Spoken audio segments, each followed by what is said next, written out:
Kaixo, aste hartzen zaiora, gaurkoan niko zerbait prestatu dugu, egun hori niko. Kaixo, gaur Julen Idigorasi egin diogu elkarrizketa eta bideo batekin aurkeztuko dizugu. Aurrera bidea. Gaurkoan gurekin Julen Idigoras daukagu 1991 urtean jaio zen Donostian. Ikusentzunezko komunikazioa ikasi ondoren irratian hasi zen lanean. Gaur egun EITBn egiten du lan. Gaurkoan gurekin Julen Idigoras. Kaixo, egunon, zer moduz Julen? Kaixo. Galderikin hasiko gera. Nola eta noiz hasi zinen programak eta irratien egiten? Noiz, duela 4-5 urte, esango nuke 2014an. Eta nola kasualitatez, egia esan nik ikusentzunezko komunikazioa ikasi nuen baina bai pixkat ez hainbeste kazetaritzaren aldetik, baizik eta alde teknikotik. Osea, niri bideogintza asko gustatzen zait, eta edizioa eta pixkat alde teknikoak erakartzen ninduen, eta horregatik hasi nintzen, nahiz eta gero zirkunstantziak eraman haute alde periodistikoenera, eta goatzen ez praketiketan neola ETBko albistegietan, bekadun bezala. Pixkat zerbait egitearen pixkat, egia esan, ez zan gustora nego, baina ez zan enun sentitzen zela nire benetako hori bokazioa edo. Eta amak esan zidan, Julen, gaztean casting bat egiten nahi diela esan dute, esateri bidea bitzela, eta esan probatzearen musika gustatzen zitzaidan beti danik, eta probatu casting egin eta barrura, hola izan zen, nahiko kasualitatez. Egun behaldean saioan aritzen zera. Esatari, nola deskribatu zenuke programa hau? Behaldea da pixkat izenak esatun bezala nik esan nuke dela aldea izango litzakena, pixkat vinilotik dator, ez? Viniloak dakalako alde bat eta behalde bat, eta aspaldi singleak edo kantak ateatzen ziren beste kantu batekin. Pixkat sekundariagoa da programa ere bai zentzu horretan, eta esango nuke egunean zehar gaztean jartzen ez den guztia edo jartzen ez den hori jartzen dela behaldean. Pixkat zerbait alternatiboagoa da behaldea esango nuke. Eta behar bada musikari zuzendua eguneko egunean. Ez da inbeste entretenimentua, gazteako beste saio batzuk kirolak aipatzen dituzte, lehiaketa gaude, behaldea pixka da musikaren inguruan, esango nuke nahiko monografikoa zentzu horretan. Nondik ateratzen dituzu berriak? Nola ezagutzen dituzu talde berriak, ala proiektu berriak? Hasieran egia zailena, asteazkenean programa batekin, iturriak behar dituzu, ez? Kazetari guztiek bezala. Gero beti daude betiko webguneak, beste atari batzutan begiratzen dut, gero Spotify asko erabiltzen dut. Egia esan Spotify oso ondo dago nobedadeak edo berrikuntza horiek topatzeko, ondo antolatua dagolako sare sozial bezala, plataforma bezala, eta hor asko begiratzen dut. Gero egia da, egunero egiten dudanez programa, eta nahiko eguneratuan nago, eta orduan pixkat nahi eta egabe enteratzen zea. Baina bai egiten dutela asko, Facebooken ere bai gauza asko jartzen dira, Instagramen taldeak jarraitzen baldin badituzu, esango nuke interneten, baina asko sare sozialetan, igual horrela albistegi webgunetan baino, nahiko horrela bai. Nola uztatzen dituzu zure afizioekin, familiarekin, lagunak? Zer egiten duzu hemendik kanpo edo programa kanpo? Musikaria naiz hortaz gain eta orduan egia da, eta musikaria eta melomanoa, musikeroa, esango dut. Eta nik uste dut behaldean programa musikal bat egite horrek osatzen duela pixkat musikaren mundua. Azken finean ez dakit oso ondo separatzen. Egia da gauza batzuk konsideratzen ditu dela lana eta igual askotan gaur adibidez etorri naiz kotxezunea eta nobedadeak jarri ditut Spotifyen, bai pixkat melomano bezala musika entzuteko, musika berri entzuteko, baina bai dakadala programaren txipa beti piztuta eta horrek pixkat nekatzen du, baina bai zaudela pixkat aloro eta esatezu hau interesgarria izan daiteke, hau ez, baina arlo pertsonalan hori, nire afizioak elkarroan atzen direnez, programarekin nahiko ondo, eta gero familiarekin egia esan entzuten haute bastante edo. Egia gurasok jartzutela pixkat horrela, egunero jartzutenez, esango dugu da hilo musikal bezala. Ez diote kaso gehiagirik egiten beti, baina lagunekin eta familiarekin ondo, gustatzen zaila egiten dudan lana eta asko entzuten dute orduan netzako gore bada hori. Zure saiora bueltatuz, artista internazionalak ezagutzeko aukera izan duzu? Bai, eta Ba, jendea ez zaiola gustatzen hori, edo ez diola egiten tilin berezi hori, norbait ezaguna edo miresten duzu norbait ikustea. Nire gustatzen zait, eta morba ematen dit, eta izan dut ezagutzuko aukera, izen batzuk botatzeko da, The Killers, DXX, bezalako taldeak, Sugar Cinema Club horrela nazioartean, eta gero maila nazionalean Nati Peluso, Zetangana, KCO, eta hori esan izen asko, eta bai niretzako polita da hori, eta aukera polita da ikuste. Eta zer artista ezagutzeak edo eta zer artistekin hitz egiteak egin dizu ilusio gehien? Egia da, euskal artistekin ilusio egiten duela ere bai, baina beste modu batean ze. Azkenean musikaria nahi zen enean, ezagutzen ditut gehienak, eta orduan asko miresten ditut horietako batzuk, eta gustatzen zait, baina bai zerbait gertukoagoa bezala ikusten dutela. Askoz martzianoagoa da, derrepente ikustea YouTubeen eta telebistan ikusi zuen tipa bat zure parean, eta ez dakit, ilusio berezien zian KCO entrebistatzea oso tipo jatorra zelako. Egia da batzutan nabaritzen duzula horrelako artista superizarrekin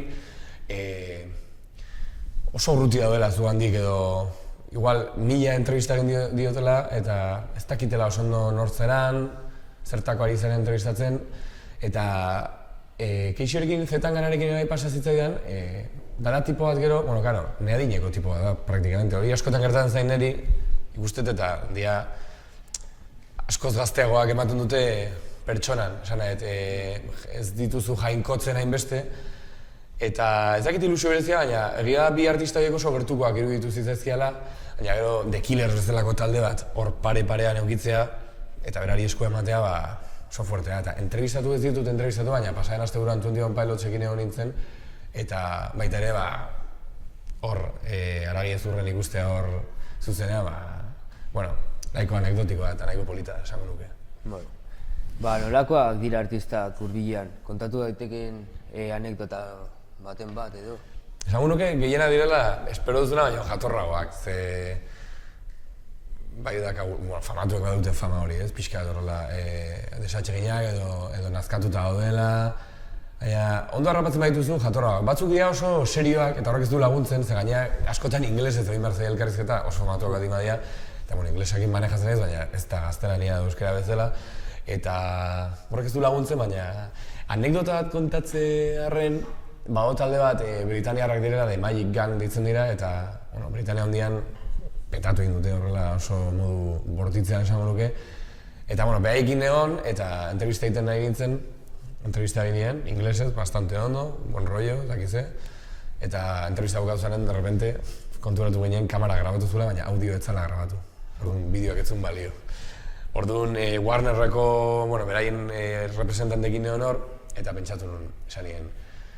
Esango diozu berriz egiteko elkarrizketa, eta lotxa hori pasako duzu, edo egingo duzu plantak egingo dituzu eta aurrera eta gero elkarrizketa ez duzu emitituko. Eta berriz eskatu nien egiteko elkarrizketa eta egin zuten, eta izan zen pixkat momentu bat hor, esatezula zerbait egin behar dut hemen, eta ez zan hain milan behar izan gainera, gero ondo gontzen, eta baina anekdotakola, ez dakit, konkreturikola oso morbosek ez dakat, baina, bai, nolako zerbait, esango nuke. Aldezu aukeratu azken 2 urtetan ezagutu dituzun hiru abesti. Galdera hori irakurri nun, lehenagotik eta zaila egiten zaitolakotan ze, pentsa, jartzitut egunean 25 bat abesti, gutxo gara bera. Eta asko gustatzen zaizkit asko, eta gainera horietako asko deskurimentu dira, bai, netzako. Bat esango dizut, ez dela honena, baina bai deskuritu nula oso derrebote bezala edo oso era indirektoan, eta asko gustatzen ziren, eta Manchester Orkestra taldearen Every Stone deitzen da kanta, eta taldean nun ezagutzen, tipiko talde asko ezagutzen dituzu irakurri dituzulako, baina ez dituzu entzun edo ez duzu ezagutzen ondo taldea, eta kanta hori esango nuke horrela oso berezi bezala. Eta musikak askoetan ala zuzenekoan? Kaskoetan esango dut. Egia ezin direla konparatu eta berez bat esatearren esaten dut, baina ni musika hobeto edo gustorago entzuten dut musika bakarrik kaskoetan. Iruditzen zait zuk kontrolatzen duzula volumena, txorra bat ematen du, baina askotan gertatu izan zait zuzeneko batea junta, volumen gehiegi dago, ala gutxiegi, normalean gehiegi, eta ez zaude gustora edo egia zuzeneko dakala zerbait, ez dakanak, evidentea, ez? Musika bizitzeko, zuzenekoa behar bada politagoa da. Hala ere gertatzen zait, zuzeneko oso handitan, adibidez 21 Pilots, aipatu dut, pasaren astean egon nintzen, Barakaldon beken, eta oso handi aldi bat zuzenekoa, gustatzen zait beraiek gertu ikustea, artista bat zuzenean, horredakalako bere grazia ez, eta asko urritzen baldin bat ez da ondo entzuten zuzenekotan, ze altabozak gaina handiak dira, atzean jarri behar zehala, ze bestela aurrean bakarrik bajoa eta bateriaren bomboa entzuten da.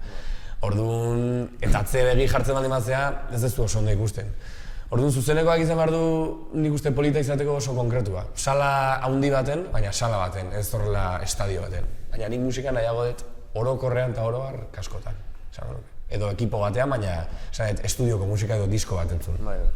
Zeintzuk dira ikusi dituzu zuzeneko honenak? Ze zaila hori. A ber, eske honenak, desberdina dira, bagaude zuzeneko, eta pixkat oso niri asko egiten dit nola harrapatzen hauen ni. Txorra bat ematen du, baina egun txarra baldin bakat, berdin du, kriston talde aukitzea paren, niri afektatzen dit. Adibidez, pasaren asteburuka, batu promozionatzen atorrela kontzertu baina ez, baina 21 Pilotsekin egia da zala espektakulo bat, osea, argiak, bisualak, gero tipoak egin zuen kanta batean botazan hona bizkarrez eta agertu zen gero publikoan, totalke, etzat bera, estenadian zen hona, seinulo antzeko bat zen, asko gustatzen zait horrela Hollywoodianoan zuzeneko bat eta festivaletan eta ikusitakoak eta horiek horrelakoak dira.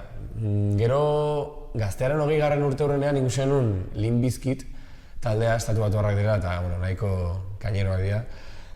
Fiberren, Bilbon, areto batean eta ezken nola, bukatu genuen danak kamiseta gabe eta izan zen pixkat oso basatia zuzeneko ardun. Ez dakit honena izan zen, baina kariño handiz gogoratzen dut bai. Zure saioetan talde euskaldunak eta internazionalak dituzu. Errezalda horrek mantentzea? Esango nuke baietz. Saiatzen naiz ez egiten, irrati publikoa gara eta erantzukizun badugu eta nik erantzukizun bat eta nik eman behar dio eta hotxa hemengo musikari ere bai. Egia da ez zaitala bate kostatzen baten atorrelako zer egin horrekin eta iruditzen zait beharrezkoa dela. Saiatzen naiz ez egiten impuesto bezala edo ez sartzeagatik mantendu behar delako tasa bat, euskal musikaren tasa bat. Saiatzen naiz era naturalean sartzen eta beti ere bilatzen kantuen arteko koherentzia hori. Kantu oso rockero bat jartzen baldin badet eta gero euskal artista bat jarri behar badet oso desberdina duena kantu hori, saiatzen naiz bilatzen euskal artista bat kantu horrekin bat egingo duena edo koherentzia musikala mantentzen eta horren baitan ez zait kostatzen euskal artistak jartzea eta gaina gustatzen zait eta sentitzen dut erantzunkizun hori izateak nik polita, erronka polita da niretzako eta papel polita jarri diatela. Txikitan pentsatzen hazen nuke horrelako zerbaitetan bukatuko zen duela? Ez, egia esan txikitan enekin oso ondo, gaztetan edo txikitan enekin oso ondo zer egin nahi nun. Beti izan dut fazeta artistiko bat edo gustatu zait beti txikitan marraztea, gero bideokin oso goiz ibiltzen nintzen, gauza grabatzen ere bai musika aldetik. Beti gustatu zait musika entzutea eta beti gustatu zait musika erakustea. Hori behin egara enseñitiz puntu hori, pixkat janaiari edo, entzuna eta gaina komentatzen nion kanta, beira orain zer datorren eta alde hortatik baliteke baina, txikitan ez zenun imaginatzen. Eta irratiak, guatzen naiz etxeko lan egiten, eta ni DBH honean irratia jartzen nuen eta gustatzen zitzaidan, baina eniz izan konsumitzaile amorratua irratian ere ez bereziki. Zeintzuk dira lan honek eman dituzu bizipen honenak eta gogorrenak? Honenak, ni beti izaten, nire lana musika jartzea jendeari. Eta gainera gazteako bezalako irrati baten audientzia ona daukala eta orduan, mediaz 8.000 bat entzule daude egunero nire programa entzuteko. Orduan, eta gainera musika jartzea eta nire kriterioa erabiliz. Nik erabakitzen dut ze gartzen den eta pixkate programa da autor izango litzakena. Orduan, netzako hori da puntazo bat. Osea da, jendea entzuten ari da eta jendea itxaurten ari da zuk ze jarriko diezun eta zuzea preskriptore musikal bat eta honena hori da. Gero gira badodela gauzakola puntualagoak, BBK Laifea zoazela lanera eta hor zaude backstagean musikariekin, behaiek ezagutzeko aukera daukazu, gero musika ere bai bidaltzen dizute esklusiban atera baino lehenago, zuk entzun dezazun eta hori oso polita da bai, baina politena da, nire lana da, niri pagatzen diate musika jartzeagatik. Eta hori da amets bat, nire ustez.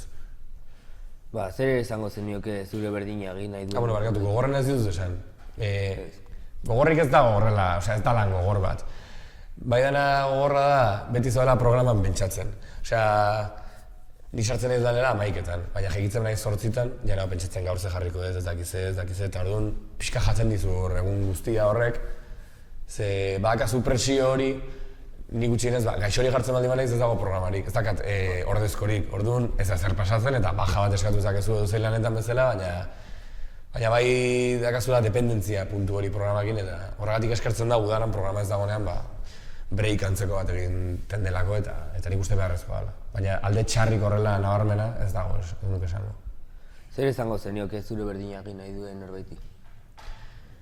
Irrati esataria diozu edo? Bai. Animatzeko, baina irratia da zerbait esaten dela edi. Irratia, gero ez da gutxiago entzuten, baina ez da egia guztiz irratia da zerbait orain bihurtu dela multimedia. Guri gaztean esaten digute, gu Instagramen egon behar geha, gu Facebooken egon behar geha, eta ez da bakarrik irratia, ez da bakarrik audioa. Bideo asko egiten ditugu eta egia esan irratia deigarria egiten baldin bazio norbaiti da gustatzen zaiolako eta ez du dezepzionatzen irratiak. Bertara zoazenean, oraindik politagoa da esango nuke. Telebistan batzutan gertu izan dela, nik telebistan lan egin dut eta telebista erakargarria izan daiteke, baina gero telebistara zoaz eta hori bai dela nahiko gogorra, programa asko egiten dira eta astebetera atzera botatzen dira ez dutelako funtzionatzen. Orduan bai dela gogorragoa, baina irratia oso polita da eta badaka bere morboa hor mikro baten aurrean egoteak eta nik animatuko nuke jendea irratian lan egitera eta gaina ahots gazteik behar dira irratian eta oso importantea da bai hori berritzen jutea esango nuke. Zer horretzapen dituzu eskola garaiaz? Eskola garaia? Ni hemen egon nintzen, Larramendin, Zurrela ikastolako naiz, baina Larramendin egon nintzen korto bat grabatzen 15 urtekin, Danielen historia ditzen zela eta pixkat honek egartzen ditu didana berriz burura eta hor pupitrik guztiak eta ez dakit. Ni eskola garaia nintzen, nota honak ateatzen ditun, baina ni erraz aspertzen naiz, eta erraz aspertzen nintzen klasean, eta pixkat urteekin ikusten duzu, pena bat dala, ez?